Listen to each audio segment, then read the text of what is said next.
This is my laptop. I've had it for 5 years and it's helped me 3D model over 30 projects, code countless scripts, and produce every video I've ever made. But it's dying. The battery barely lasts, and every time I try to edit videos it sounds like a jet engine. So instead of buying a new one, I decided to do the logical thing. Build a PC. Here's the thing though, I've never actually built one before, so I'm a little nervous. Still, how hard can it be, right? This is basically just the adult version of playing with Legos, like place the components. Okay, maybe just a little hard. Here's the million-dollar question. How do you even know what components you need? There are like 7 million different versions of the same part. Like for graphics cards, you've got the RTX 4070, the 4070 Ti, the 4070 Ti Super, and even the Founders Edition. What the hell do those words even mean? So, to avoid overpaying for stuff that I don't need, I decided to set expectations and a budget right away. For this PC, I only need something that can 3D model complex projects without freezing, compile code fast, edit 4K video smoothly, and last me at least 10 years, and maybe work for some occasional gaming. And from what I've heard from friends who have built their own PCs, I should be able to achieve that with less than $2,000, and that also includes all the peripherals. So, with that in mind, I started the thrilling adventure of finding the parts that would make me my ideal PC. A cool life hack is that there is a website called PC Part Picker that makes this process way more straightforward. It shows every component a PC needs and lets you choose between hundreds of them. And the coolest thing is that once you choose a component, let's say the CPU, then it only shows you the parts that are compatible with it. Still, even with that, I had no idea which specific ones to pick. So here's what I did. I set the max price I would pay for each component, sorted them by rating, took screenshots of the best ones, and then threw them at ChatGPT so he could decide for me. But since I am a very distrusting person, every time he gave me his best pick, I would interrogate him like if my life depended on it. So you're saying that I should get the AMD CPU. Why? Because it's powerful, energy efficient, and it won't turn your room into a sauna. And is it the only one that's powerful and energy efficient? No, there are others, but they're more expensive. So you would definitely say that this CPU is the best in terms of quality and price. Yes, for sure. Why? I already told you. But are you 1000% sure? Yes. Why? Oh, for fuck's sake. I kid you not, I probably spent like 30 minutes on each component so I could both learn everything I could and avoid overpaying for something I didn't need. And this is what I ended up with. For the CPU, I got the AMD Ryzen 9 7900. The motherboard is the Asus ROG Strix B60A Gaming Wi-Fi 6E Bluetooth 5.3 PCIe 4.8. Why doesn't this name end? For the power supply, the Corsair RM750. Nice, I like that name. The storage is a Western Digital Black SN850X 2TB NVMe Gen 4 X4 SSD. I'm about to have a stroke. For the memory, I got 32GB of G.Skill Ripjaws S5 DDR5 6000CL36. GPU, the Asus Dual RTX 5060 Ti OC Edition 16GB GDDR7. Okay, I think I'm finally getting these dumb names. And for the case, the MSI MPG Gungnir 110R. At least that one sounds kinda cool. Altogether, the whole build came out to $1,745 with 97 cents, including taxes. Alright, time to build this thing. And as you already know, this is gonna be a challenge because even though I'm great at electronics, I've never done this before, so there's always a chance I'll mess something up. I'm literally relying on a couple of YouTube videos and a super useful post that I found on the STEM platform ARC to guide me through this process. So let's hope that by the end this thing actually turns on. To start the whole build, I need the motherboard out and ready to work on. I chose this one because it's pretty solid and also a fan favorite, and even though there were others that were like $30 cheaper, I still chose this one just because it looked way cooler than the others. So I'll place it right on top of its box, which will be my table for the first half of the build. Next up is the CPU, which is basically the brain of the whole setup. It feels scary to install, but it actually turned out to be one of the easiest steps. I went with the CPU because it's powerful and also for some reason it consumes half the power compared to its big brother, the 7900X. And that one is only like 15% faster, which I think is absolutely insane. I would rather have something that is a little bit less powerful but that consumes half the fucking power. I don't know, I'm not an expert, but that seemed reasonable to me. It also came with its own cooler, so that was one thing less I had to worry about, which is pretty nice. Here I am opening the socket, finding the little golden triangle on the corner, and aligning it with the triangle on the motherboard. Once it drops into place, I just close the retention arm and the CPU is locked in.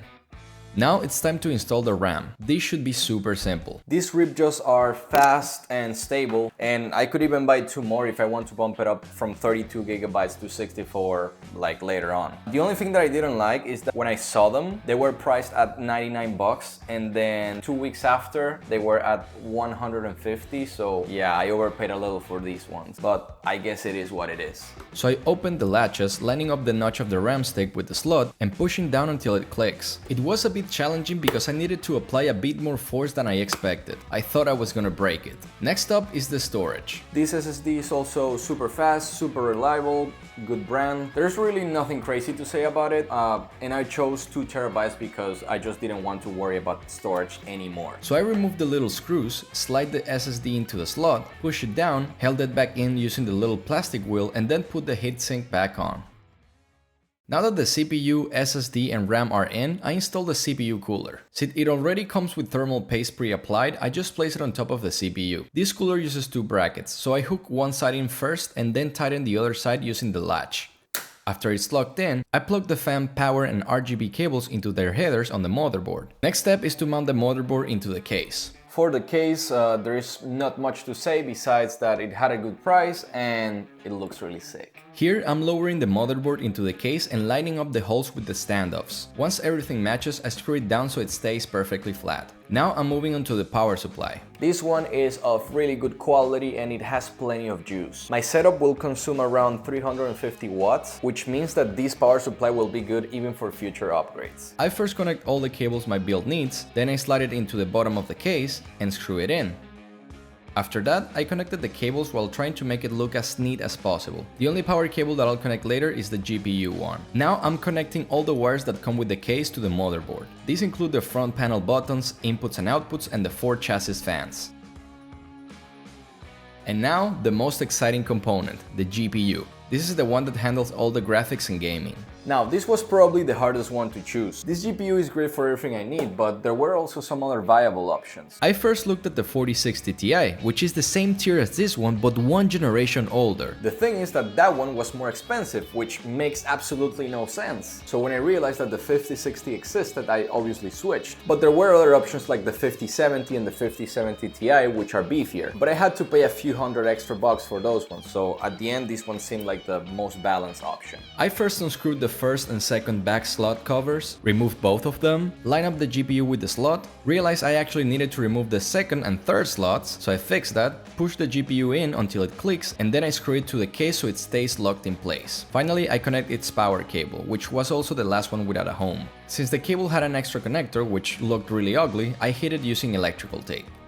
In theory, the build should be done, which means that it's time to wake up this beast. Hopefully I didn't mess anything up because that would be a $2,000 mistake. Obviously I still need a monitor, a keyboard and a mouse to set up the PC. So I got these ones. For the monitor, I bought the Dell 27 Plus 4K, which has a refresh rate of 120Hz, an IPS panel and integrated speakers, which turned out to be pretty great. I was honestly very surprised. The keyboard is a Keychron K2 75% layout. Looks pretty cool and it's wireless. And for the mouse, I got the wireless Logitech G305 Lightspeed, which apparently is a fan favorite. Altogether, they cost $363.77, which brought the entire build to a bit over $2K. I wish I could have saved more money, but this monitor was literally the cheapest out of the good ones I found on Amazon. Also, if I had bought one of those keyboard and mouse combos, I could have saved like $80. But those did seem kinda shit, and I didn't want to pair my beast with those unworthy peripherals. And by the way, I will leave the link of all of the components that I used for this PC on Arc, which is the social media platform I mentioned earlier. That's where I found the step-by-step guide that I used for this build. And the cool thing is that Arc is not just a place to dump links. It is a giant community where everyone shares their own builds, tutorials, and random experiments. People get insanely creative there. For example, one guy literally built an entire working PC out of cardboard, like a whole custom case from stuff you would usually throw away, and it actually worked. Seeing people do wild stuff like that kinda takes the pressure off of you and reminds you that you can start building with whatever you have. So on my page, I added not only my full parts list, but also a few extra resources that help me understand the whole process better. If you're trying to build a PC, everything is in there so you don't have to hunt for information like I had to do at the beginning. And if you end up building your own setup, you can post it there too. It is actually pretty fun seeing what other people come up with. Art makes it super easy to share your projects and get feedback from people who actually understand what you're doing. So yeah, I will leave the link in the description of this video in case you want to check that out. Alright, moment of truth. I've already plugged in the monitor and the tower, so the only thing left is to turn it on and see if it shows something called the BIOS, which is kind of like an initial menu that will perform hardware checks and also let us install the operating system. Oh, and unfortunately for the beast, Dummy already has this spot on the table. So I'll keep the beast right here on the floor. You're such a spoiled child, aren't you? Alright, so you saw every step of the process, so you also deserve to see my reaction in real time. Okay, I'm turning on the power supply. You cannot see it, but you can hear the click. Okay, and then the power button.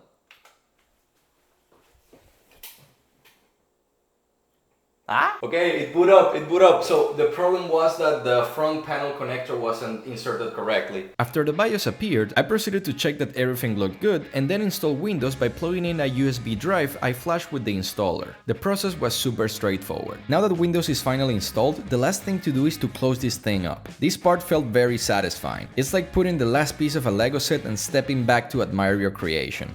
And that's it. My first ever PC build is officially alive.